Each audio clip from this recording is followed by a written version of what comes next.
While you were watching something else, we have other things to get to. By the way, who's going to open the door for those guys today? Is it too late to do that, Mike? Yeah, well, while you were watching something else, there were some deals consummated in the later hours on Thursday.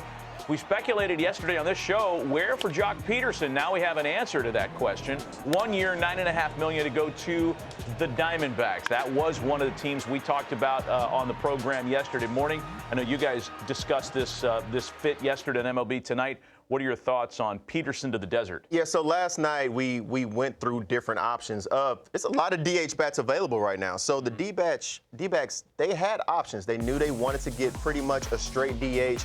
But I think what Joc Pederson brings to the team is a little bit of parity to where you do have some balance within that lineup with Christian Walker, Gabriel Moreno, and Eugenio Suarez. That right-handed bat, very right-handed heavy. It's going to be nice to throw in the switch hitter with Marte, bring in Pederson, a guy who's proven to be able to perform in the postseason, likes the big stage. Probably that type of piece that they felt like they were missing last postseason. Yeah. I mean, that team is built to win.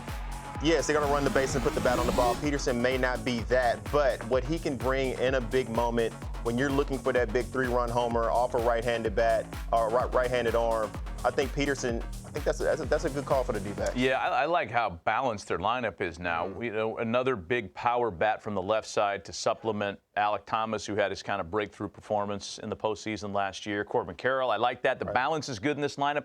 And this dude, when he gets hot, he puts you on his back. Like, we've seen it in the postseason where he gets blistering hot before. And I love that the D-backs, they're continuing to push. After you make it to the World Series, even if they felt like they were ahead of schedule, they say, no, let's continue to keep going. You go get another starting pitcher. Go get a third baseman. Bring in Joc Pederson. Continue to let the team know and the fan base know that this wasn't a one-trick pony that we're just trying to come in 1 year and be out. We're trying to make this, last as long as possible. I love it, too, because the idea that the Dodgers are just going to buy another division title is great if you're a Dodger fan, but it's unsettling to the rest of the league. So I was looking at the rotations in the division, and this discussion point isn't as important as it may have been when it was an unbalanced schedule. You always think, like, if you're going to buy a big left-handed free agent bat, what kind of left-handed starting pitching is in the division?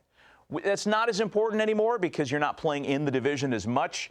But for most of the teams, like San Diego Padres' rotation right now is all right-handed. The Rockies have some left-handed starters, but Dodgers, you bring in Glass now, Buehler. Right.